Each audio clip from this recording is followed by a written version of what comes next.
Welcome, ladies and gentlemen. This video is going to be an in-depth analysis of the Zerg, specifically their art and design. This video won't contain any major spoilers for the Starcraft storyline. An individual Zerg is not intimidating, but in greater numbers they seem like an uncontrollable force of nature, mindless, and endlessly loyal. Well, they technically do have a mind, they all have one mind, but skipping over that for now. Zerglings are the perfect example of how to make a unit look menacing in large numbers. One Zergling on its own lacks any kind of intimidation factor.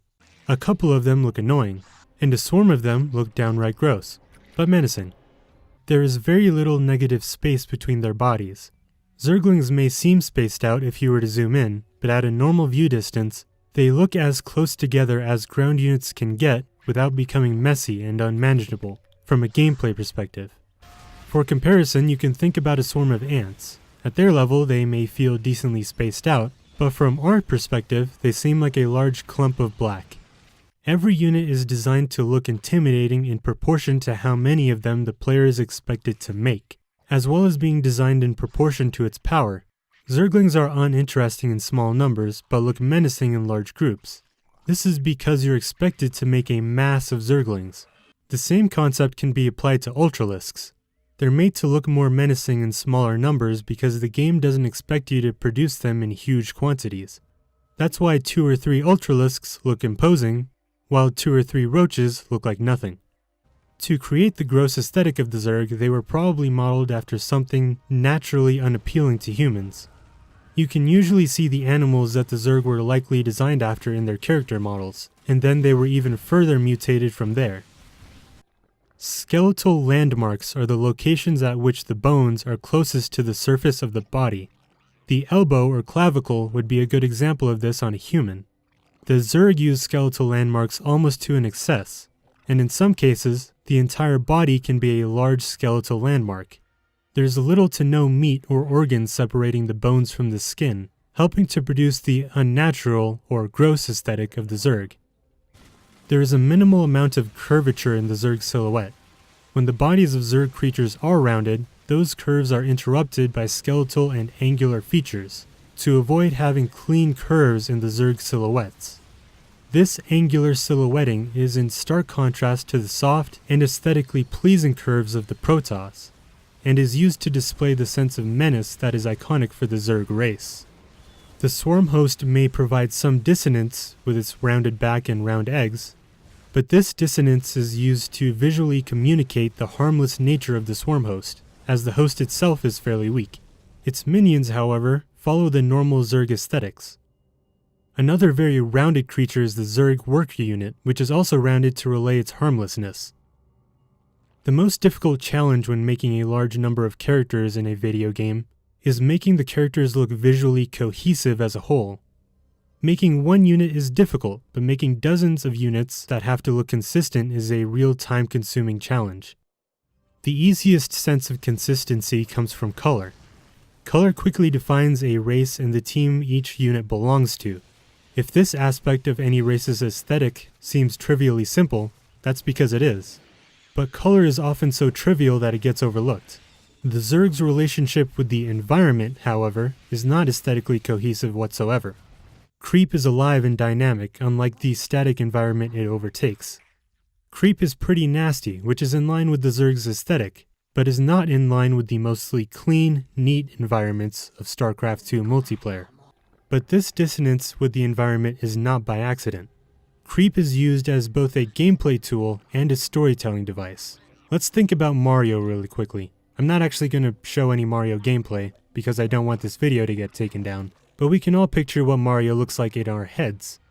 The environments are rounded, and Mario's character model is rounded to be harmonious with the environment. His enemies, on the other hand, are spiky and misshapen. Mario is trying to bring harmony to a world by eliminating non-harmonious elements. With this very simple design decision, Nintendo makes your objective in any given Mario game very clear, without any additional instructions given. It also tells a story of Mario trying to bring harmony to the world through the gameplay, without any need for dialogue. The same concept applies to Starcraft.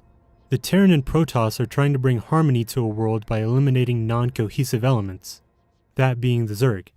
And on the other side, the Zerg are trying to bring their own form of harmony to the world by making the world cohesive with themselves. They do that through the spreading of creep. The Zerg are trying to bring harmony to the world by introducing harmonious elements. This gameplay element defines each race's objective without the objective needing to be explicitly stated, even though it is also explicitly stated. The spread of creep and lack of harmony with the environment also amplifies the Zerg's traits of menacing and grossness. In addition to this more conceptual stuff, Starcraft's art is also used for practical gameplay purposes. Scale, both upwards and downwards, is used in proportion to a unit's power. Just by looking at a unit or a group of units, you can have a decent idea of the army's power and capabilities. The camera is kept at such a distance that it frames the scale of units accurately. If you look at Starcraft from any other angle, or even if you just zoom the camera in, everything seems instantly out of proportion. Every unit's height, shape, and spacing is made to look good and identifiable within the camera's very specific framing. If you were to look at the game from more of a top-down perspective, suddenly the height of an Ultralisk would be meaningless. If you were to look at the game from a more side-view perspective, the width and size of an army would be less meaningful. Every unit is made to have a very easily identifiable silhouette. It's difficult to mistake one unit from any other just by shooting a quick glance at it. Identifiable silhouettes also make it easy to understand the makeup of an entire army at first sight. This is helpful to higher level players who are focused on a handful of things at the same time and need to digest information as quickly as possible. Units are grouped and rallied in such a way that the number of units may not be exact or precise, but you can get a usable estimate for the numbers of specific units that your enemy has just by taking a quick look at their army. Units are also grouped to reduce visual noise. Every unit has a very clean model which doesn't have a ton of detail, which keeps the units identifiable when placed close to one another in large groups. Each unit is also spaced out just enough to make it difficult to hide units behind other units, although you can still sometimes hide small units behind some structures. If you were to look at the movement of a drone and the movement of a roach, their pathing and running animations are very fundamentally different. The movement of a drone is easy and swift. I'd even go as far to say that it seems graceful, which isn't a word that I would normally use when talking about the Zerg. The movement of a roach is visceral and direct in comparison. The difference in animations helps the player easily discern threats from non-threats, and immediate threats from lingering threats, making Starcraft more intuitive, and therefore allowing Starcraft to be as fast-paced as it is without looking and playing like a mess. These practical uses of game art aren't exactly specific to the Zerg. The Protoss and Terran have equal senses of scale, identifiable silhouettes, efficient grouping, and informative movement and design, but I needed to put the practical uses of Starcraft's art design somewhere in the series, and it might as well be in the first episode. Starcraft's art designers are arguably unmatched within the industry, and the Zerg may be their crowning achievement. Menacing, intimidating, and utterly disgusting, but on occasion, utterly adorable. Where some see an infestation, they see a terrifying harmony. Thank you for watching, and I'll see you next time when we have an in-depth look at the art and design of the superior race, the best race, the Protoss. Goodbye.